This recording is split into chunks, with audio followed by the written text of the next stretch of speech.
चलिए अब हम नया टॉपिक शुरू करते हैं और उस टॉपिक का नाम है रिमाइंडर थ्योरम।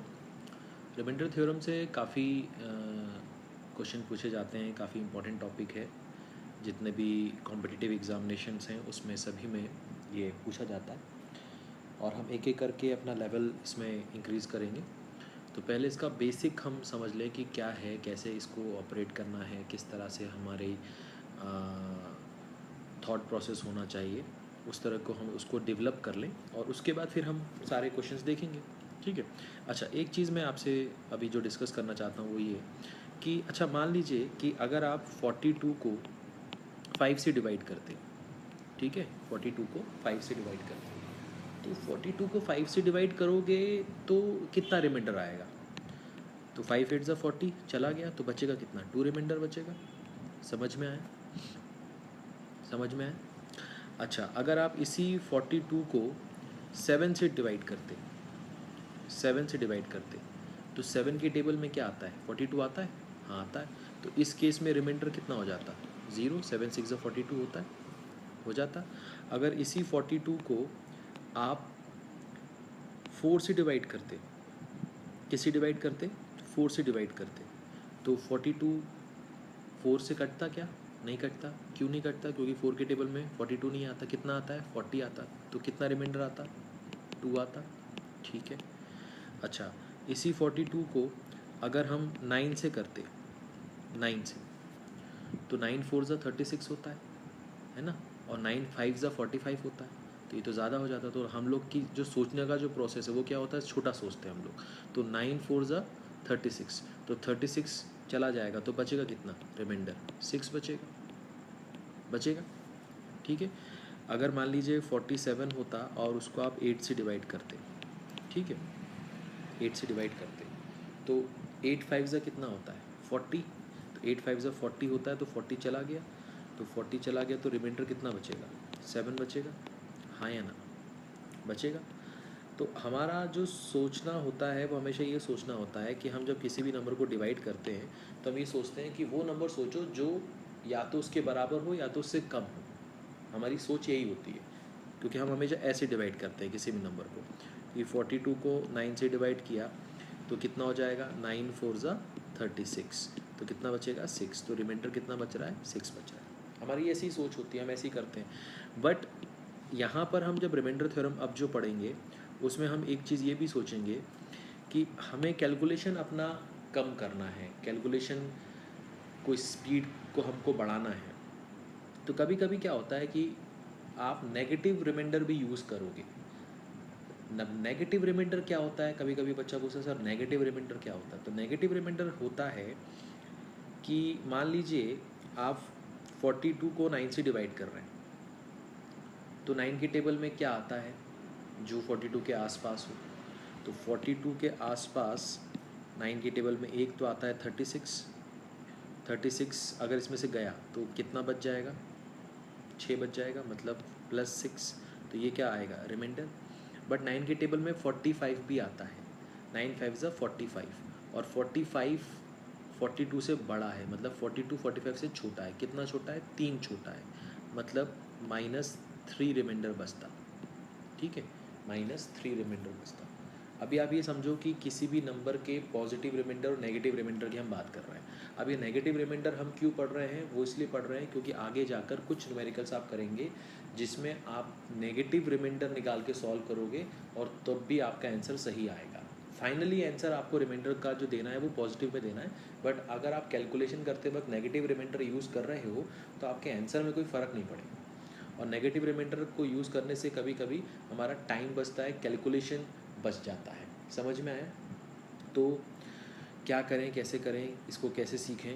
तो जैसे कि अब हम 47 को जब हम 8 से डिवाइड कर रहे थे, तो 47 को 8 से डिवाइड कर रहे थे तो हमें याद आया कि 48 भी तो आता है 8 के टेबल में। तो 8 6 48 होता है, तो 48 तो 47 से कितना बड़ा है? एक बड़ा है। तो इस केस में यहाँ पर जो रिमाइंडर आता वो कितना आता? -1 आता। ये बात समझ में आ गई? ये बात समझ में आ गई? 42 के केस में अगर हम सोचते हैं कि 42 को जब 44 से 42 को जब हम 4 से डिवाइड कर रहे हैं तो 4 के टेबल में 44 भी आ सकता है। मतलब 42 के आसपास 44 भी तो है जो 4 से डिवाइड हो जाएगा, बट 44 42 से क्या है, बड़ा है। कितना बड़ा है, 2 बड़ा है। तो इस केस में आपको रिमाइंडर कितना मिल जाता, -2 मिल जाता। ये बात समझ में आई। जैसे कि ये 42 है, तो 42 के आसपास ऐसा कौन सा नंबर है जो 5 से डिवाइड हो सकता है, 40 तो है ही, 45 भी तो है। तो 45 से 42 कितना छोटा है, 3 छोटा है। इसका मतलब अगर आप ऐसे सोचते तो इसका रिमाइंडर -3 भी तो हो सकता था, नहीं हो सकता, हो सकता है ना। ठीक है। अच्छा, तो कहने का मतलब क्या है सर आपका, कहने का मतलब ये है कि आपको नेगेटिव रिमाइंडर भी यूज़ करना पड़ सकता है। तो आपको नेगेटिव रिमाइंडर भी सोचना आना चाहिए।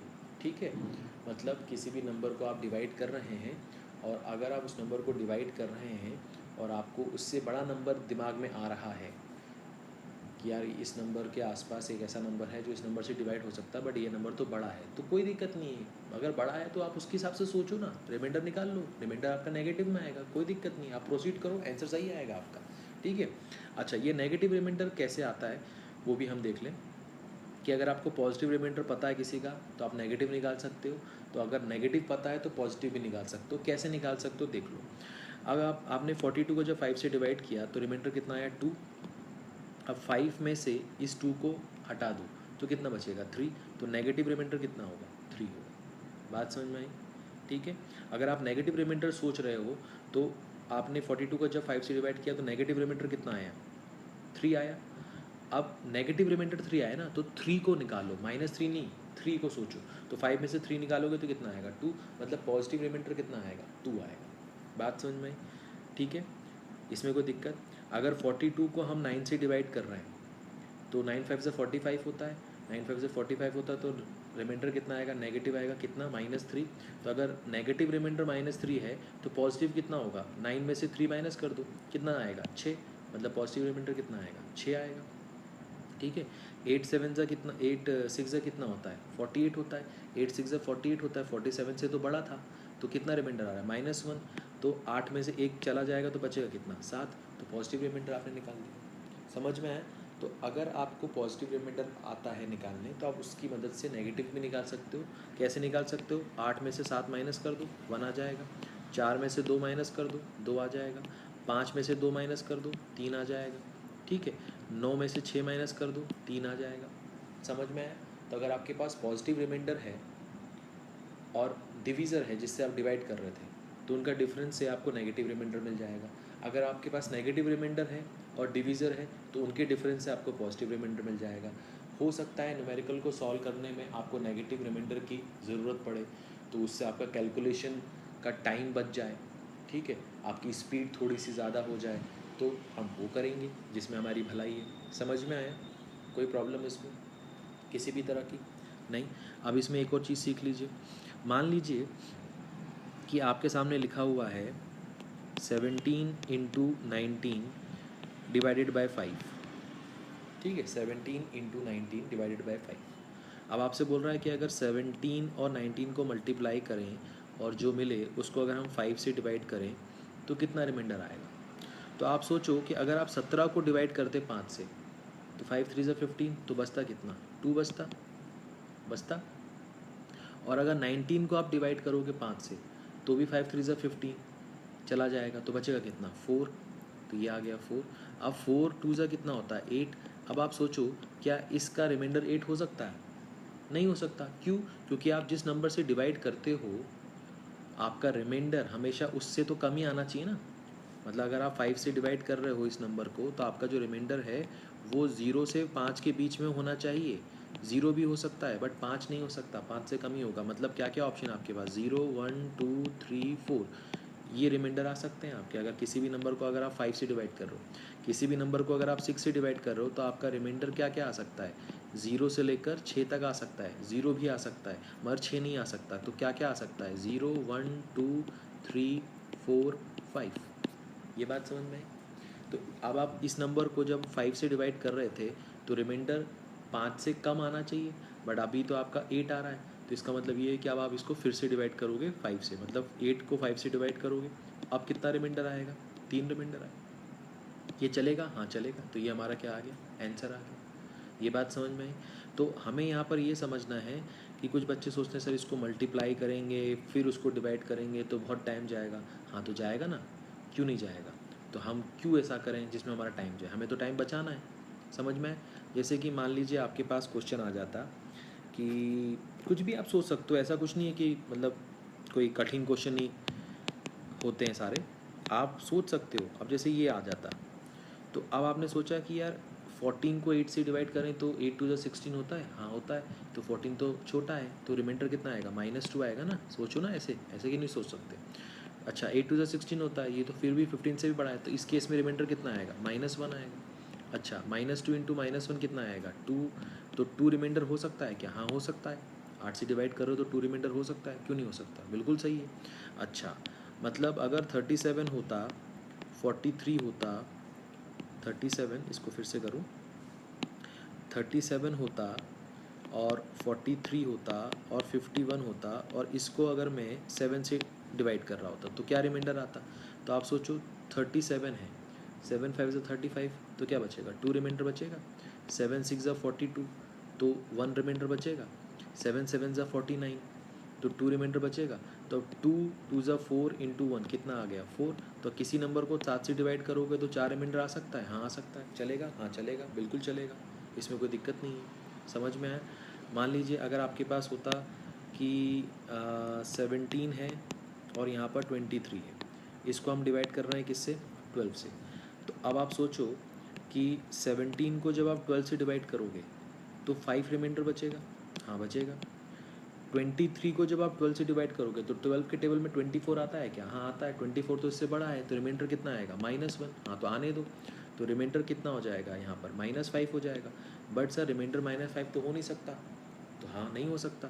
तो 12 में से -5 हटा दो, कितना बचेगा? 7। इसका मतलब इसका रिमाइंडर कितना आएगा? 7 आएगा। समझ में आया?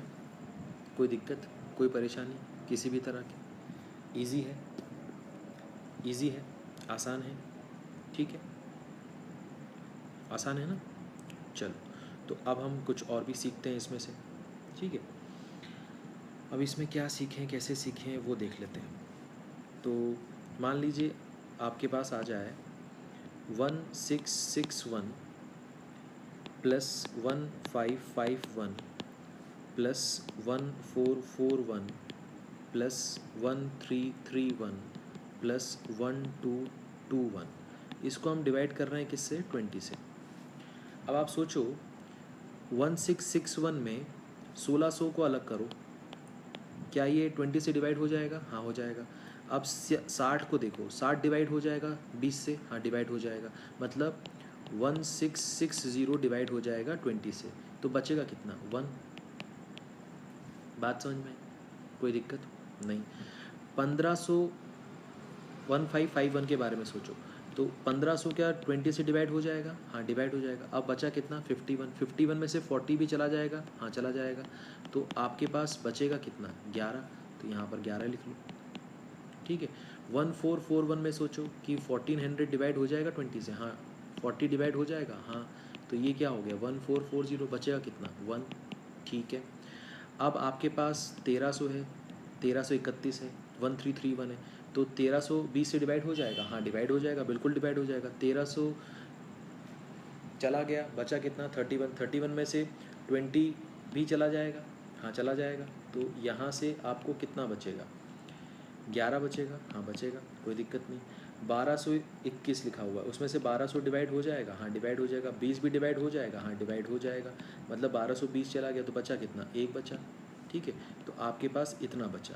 तो इसके हिसाब से इसका रिमाइंडर अब क्या आ रहा है? 11 और 11 22, 23, 24 और 25। तो अब आप किसी नंबर को अगर 20 से डिवाइड करोगे तो क्या 25 रिमाइंडर आ सकता है? नहीं आ सकता है। इसका मतलब आप इसको फिर से 20 से डिवाइड करो, तो 25 को जब आप 20 से डिवाइड करोगे तो रिमाइंडर कितना आएगा? 5। ये बात समझ में आई?